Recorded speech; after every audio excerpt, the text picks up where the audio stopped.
Ingat lagi saya poin keberapa? Sekarang baru kita masuk judul beratnya jalan menuju surga. Itulah maka jamaah itu tak datang.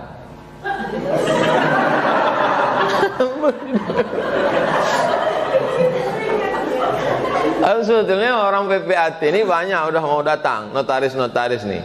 Pas di share tengoknya beratnya jalan, nanti aja lah.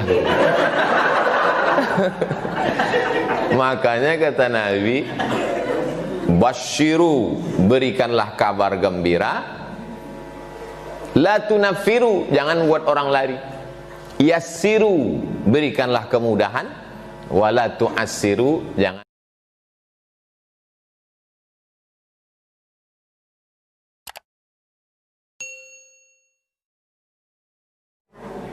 Maka kalau mau setiap acara itu dicatat, maka diawali dengan alhamdulillah. Makanya apapun yang dapat, alhamdulillah.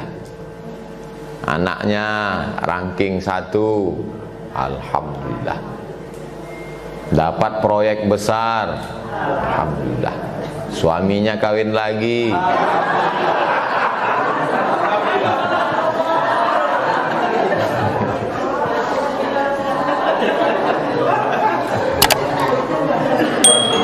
itu sekedar supaya ibu-ibu selalu waspada, karena ceramah saya ini banyak jebakan Batman-nya. Jadi itu jurus pertama. Ibu kalau anaknya dipuji orang di Facebook, misalnya posting gambar anak, terus dipuji orang, anaknya cantik ya, terus ibu bilang, iya, itu anak itu bisa kena penyakit ain. Penyakit ain itu dari ain artinya mata. Nur aini, cahaya mata. Ain artinya mata. Makanya kalau dipuji orang, ucapkan alhamdulillah dengan menyebut nama Allah, penyakit ainnya batal. Kenapa disebut ain itu penyakit ain itu dari mata? Karena begitu orang melihat anaknya lucu, imut-imut, muncul hasad dengkinya. Ini orang suaminya hitam, bininya jelek, kok anaknya cantik gitu kan? Kita yang ganteng jangan-jangan ketukar dulu di rumah sakit. Muncul ain hasad. Jadi dari mata yang dengki itu masuk jin, hantu, setan, anak itu pun jadi sakit. Maka itu fungsi alhamdulillah. Makanya setiap acara apapun namanya alhamdulillah. Kalau kita sakit, alhamdulillah. Dengan sakit dosa dihapuskan, dengan sakit kita mensyukuri sehat, dengan sakit kita bisa istirahat. Itu alhamdulillah. Terganggu pengajian karena suara telepon, alhamdulillah. Cuman bunyinya agak lain, alhamdulillah. Itu tentang fungsi alhamdulillah. Yang kedua, Allahumma salli ala Sayyidina Muhammad wa ala ali Sayyidina Muhammad. Untuk apa pula berselawat? Kalau di majelis itu tidak ada solawatnya, majelis itu menjadi antanajifah, majelis bangkai. Majelis bangkai. Nama siapa?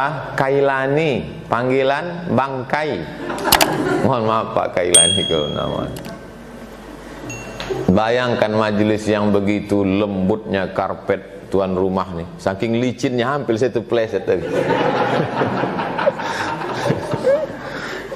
Kalau di tempat lain segan saya ngaku, tapi karena di Pekanbaru orang-orang kita juga kan. Kalau di Jakarta kita bergaya lah, macam awak yang paling hebat kan, padahal hampir jatuh. Jadi majelis yang sudah bagus ini, maka diucapkan sholawat Allahumma sholli ala Sayyidina Muhammad wa ala ali Sayyidina Muhammad. Kalau jumpa sama orang salaman, Allahumma sholli ala Sayyidina Muhammad wa Muhammad. Supaya apa? Supaya jangan sampai majelis itu menjadi majelis bangkai, majelis busuk, majelis berbau. Dah, alhamdulillah sudah, sholawat sudah. Yang ketiga, menghormati Sohibul Bait, Pak Dokter beserta Ibu Wahyu Agustina dan keluarga besarnya. Mudah-mudahan Allah membalas kebaikan mereka, diberikan istiqomah iman dan Islam, rezekinya melimpah ruah, masuk ke dalam surga yang dingin. Ada surga itu tak dingin.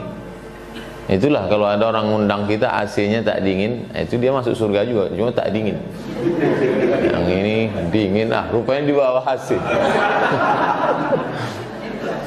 Bisa dinaikkan sedikit, saya tak tahan dingin.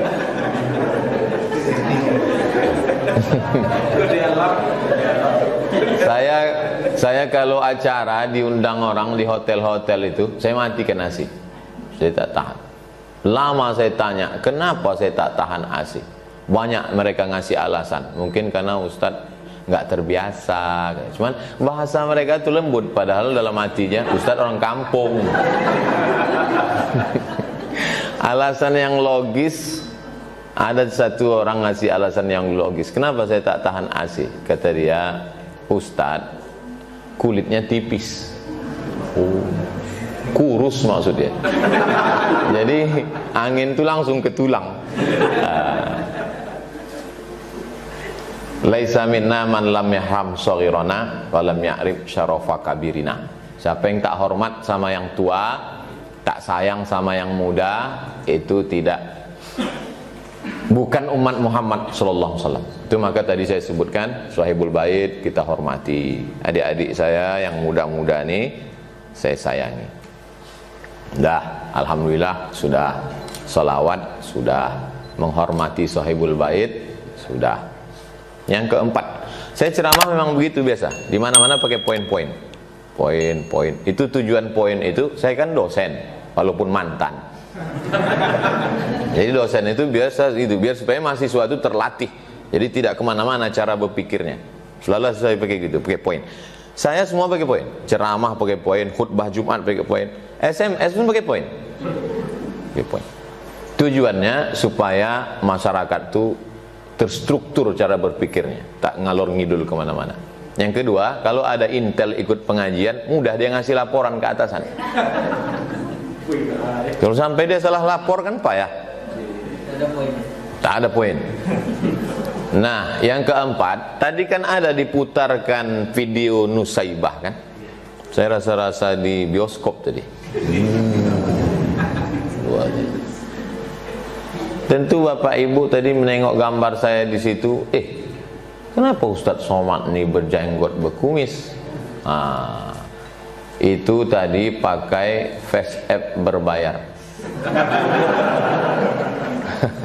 Anda face app itu berbayar. Habis 14 hari hilang sendiri dia. Saya mau menunjukkan ke orang-orang yang mengejek saya selama ini.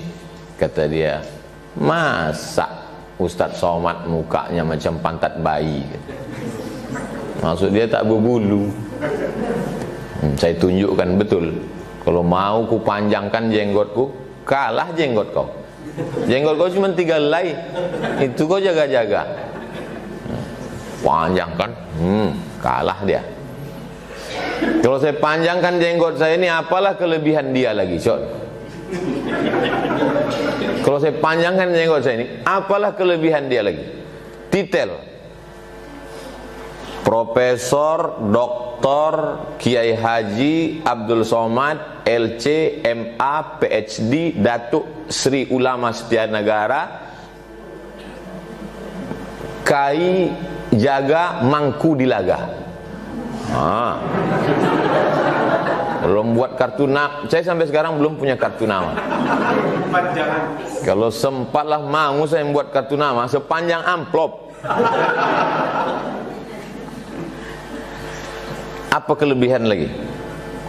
Desertasi, tesis saya 300 halaman. Judulnya Rijalul Muwatta' wa Sahihain alladzina dha'afahum an-Nasa'i fi kitab ad-du'afa wal matrukin jam'an wa dirasatan. Saya kalau bahasa Arab tuh macam kumur-kumur aja. Desertasi saya 637 halaman. Judulnya Syekh Hasyim Asy'ari wa juhuduhu fi nasri sunnah di Indonesia. Ijazah saya tiga-tiganya luar negeri. S1 Al-Azhar, S2 Maroko, S3 Sudan. Titel panjang, disertasi tebal, sarjana luar negeri. Tiba-tiba aku panjangkan lagi jenggot. Apalah yang tersisa untuk kalian? Sangkanya ecek-ecek. Kenapa sombong kali bahasa Ustadz? Sombong kepada orang yang sombong itu sodakoh. Jadi kalau nampak orang sombong, sombong kita. Saya gitu. Saya karena tadi dibilang, kemana kita acara nih Ustadz? Kita ke rumah Pak Dokter, rumah Bu Tina. Siapa itu? Pegawai PPAT dengan notaris. Kalau gitu saya numpang mobil Ustadz aja ya. Nah itu, karena saya tahu orang PPAT ini tak sombong, maka saya numpang mobil beliau. Tapi kalau kemana kita nih? Ke tempat orang-orang sombong, kita pakai mobil kita. Jadi sangka orang itu jangan kita tak punya mobil kan? Sombong. Dulu ada orang ngasih tahu ke saya, kata dia, masa Ustadz pakai mobil ini? Tak usahlah sebut merek kan, nanti laris pula mobil itu. Soalnya apa yang saya sebutkan ini biasanya viral. Udahlah awak tak dapat royalti, dia untung. Terus dia bilang, Ustadz masa pakai mobil ini? Nih saya kasih mobil ini, katanya. Mobil ini harganya mahal lah.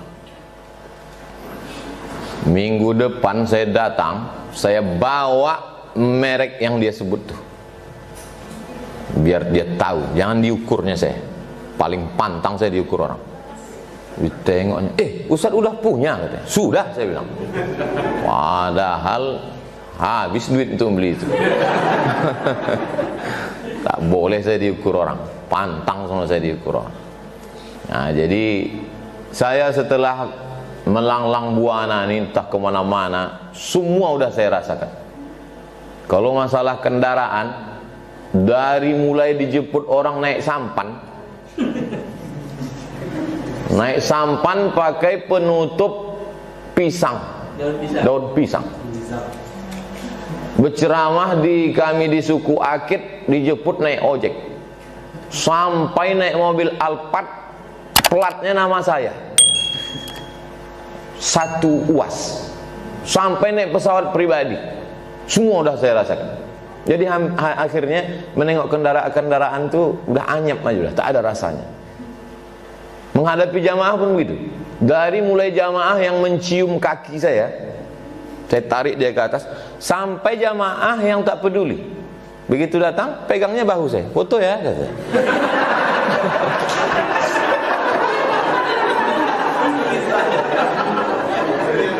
Sampai jamaah yang mencaci maki yang di internet tuh, somat anjing, somat babi gitu. Somat setan. Nah, jadi saya udah datar aja udah dunia ini, rata aja udah. Nah, gitu. Nah, jadi rupanya begitu cara Allah mendidik perasaan kita. Dulu saya waktu awal-awal ceramah, duduk di samping camat, ciut sih, menggeletar, segan sama camat. Sekarang bupati, gubernur, menteri, sama aja udah rasanya.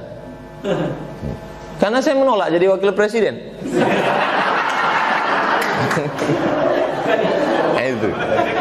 Jadi begitu cara Allah memainkan perasaan kita. Jadi setelah saya renung-renung, oh begitu hidup itu ternyata. Begitu rupanya perasaan itu ternyata. Somat yang dulu sama sekarang sama aja. Apa bedanya? Rasa kita itu sudah tak sesuai judul ceramah Ustaz sama judul. Kita belum masuk lagi. Ini baru pengantarnya aja. Tadi pembawa acara itu Ustadz Khairuddin. Khair artinya baik, din agama. Orang yang paling baik agamanya di Riau ini dialah Khairuddin. Dan kalau mau mencari menantu, mencari suami adalah orang yang paling baik agamanya. Masalahnya dia udah nikah pula. Lalu kemudian ini sebelah kiri saya, ini namanya Ustadz Al-Nob Dinar. Dinar itu artinya koin emas. Dia diangkat jadi ketua yayasan supaya tak korupsi. Untuk apa dia korupsi lagi? Nama dia udah koin emas. Al-Nob Dinar, Ustadz Al-Nob Dinar. Kedua-duanya ini LC, alumni Al-Azhar. LC itu artinya tulisannya licence. Bahasa Inggrisnya license, bahasa Perancisnya liaison, bahasa Arabnya ijazah. Ini orang sudah dapat ijazah untuk mengajarkan agama Islam. Ijazahnya level internasional, Al-Azhar University. Itu yang tanggung. Bapak kalau istrinya mau melahirkan, mau menyerahkan istri ke bidan tak berijazah, mana mau, matilah bini itu. Diserahkan ke bidan berijazah, itu maka dikasih LC. Ini banyak jamaah sekarang tak tahu LC apa. Ustaz tuh lucu-lucu. Ustaz Somad itu LC apa artinya? Lulusan Kairo. Ngada-ngada jamaah. Dah habis, saking banyaknya tak YouTube tuh. Kenapa jamaah tuh senang ceramah saya? Karena simple, ringan, mudah dipahami. Saya baca komen-komen tuh, jangan sangka tak baca. Mudah kami pahami ceramah Ustadz. Yang ribet, yang jelimet, yang susah payah itu mudah kami pahami. Kami ini kan emak-emak susah paham Pak Ustadz. Memang logika emak-emak ini susah dipahami. Sain kanan belok kiri. Bapak Ibu yang dimuliakan Allah Subhanahu Wa Taala. Jadi masuk surga ini mudah. Man shalla isnatai asyarata rakaah, siapa yang sholat 12 rakaat fil yaumi wal lailah, sehari semalam, bunyalahu bihinna baitun fil jannah, dibangunkan untuknya satu tempat di surga. 12 rakaat, 2 rakaat sebelum subuh, 4 rakaat sebelum zuhur, 2 rakaat setelah maghrib, 2 rakaat setelah isya. Kok kurang? 2 rakaat. Saya sebetulnya ngetes aja. 2 rakaat sebelum subuh, 4 rakaat sebelum zuhur, 2 rakaat setelah zuhur, 2 rakaat setelah maghrib, 2 rakaat setelah isya. Bukan payah, masuk surga. Man bana masjidan, siapa yang bangun masjid, banallah mislahu baitan fil jannah. Siapa yang bangun masjid, dibangunkan satu tempat dalam surga. Mudah. Cuman yang sulit itu bagi orang yang malas dan orang yang pelit. Saya Pak Ustadz malas sholat sunat, tapi dermawan. Masuk surga lewat pintu bangun masjid. Saya Pak Ustadz untuk menggerakkan badan sholat sunat nih mudah, cuma mengeluarkan duit payah. Masuk surga ada lewat pintu sholat sunat. Kan langsung masuk surga ibu itu. Jadi ada 2 jalan dikasih. Kalau kau malas bergerak badan tapi ringan mengeluarkan duit, masuk surga lewat pintu ini. Aku Pak Ustadz sholat sunat tarawih, sholat duha, sholat sunat tahajud, tapi mengeluarkan duit dari dompet nih 3 resletingnya.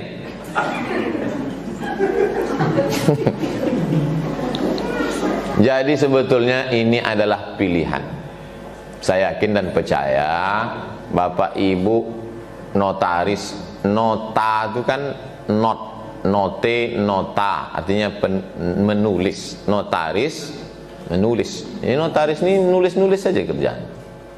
Orang mencari duit, pergi pagi ke sawah masih bisa dibedakan mana orangnya, mana kerbaunya. Ini orang, ini kerbau. Sore pulang jam 5 sama bentuknya. Entah mana orang, entah mana kerbau. Berapa dia mengeluarkan zakat? 10%. Zakat petani yang tidak pakai irigasi, pakai tada hujan, 10% Bu. Jadi kalau dapatnya hasil sawah itu 10 juta, berapa zakatnya? Nah, kok cerita duit ini banyak yang tak paham. 1 juta zakatnya. Bayangkan, tiba-tiba ada orang notaris yang cuma nulis-nulis saja kerjanya. Nah, itu pun orang lain pula nuliskan. Dia tinggal nengok-nengok aja, buka-bukanya, liur sikit. Sekian itu. Pas diminta zakat, berapa zakat notaris? 2,5%. Kira-kira mudah tak masuk surga itu?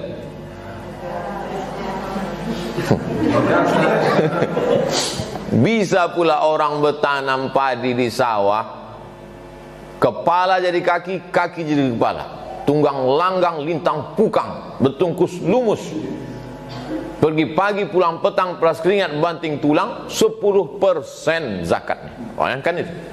Tiba-tiba akte notaris. Makanya untung petani itu tak pandai ceramah. Kalau pandai dia ceramah, berceramah dia, judulnya betapa tak adilnya Tuhan. Jadi ada orang di Pekanbaru nih. Ada orang di Pekanbaru ini jumpa saya dulu. Saya tanya, Pak, zakat Bapak berapa? Zakat saya Ustadz Abdul Somad 1 bulan 300 juta katanya. Terus saya tengok, gimana cara Bapak ngitungnya? Gini. Oh, salah ini, saya bilang. Dibayarnya zakat 10%. Ini hitungannya tak betul. Kenapa Bapak bayar zakat 10%? Bapak bayar zakat 2,5%. Itulah jawaban dia ceramah saya tadi. Jadi ceramah saya ini pun saya copy paste dari dia itu. Kata dia, masa petani yang di sawah zakatnya 10%, saya di ruang ber-AC kok cuman 2,5%. Maka saya malu masuk surga nanti ketemu dengan petani itu, Pak Ustaz. Maka saya bayar 10%, kata dia. Saya mesti macam petani itu. Cuma masalahnya orang begini tak banyak. Selama saya ceramah 12 tahun di Pekanbaru, dia itu sendirilah.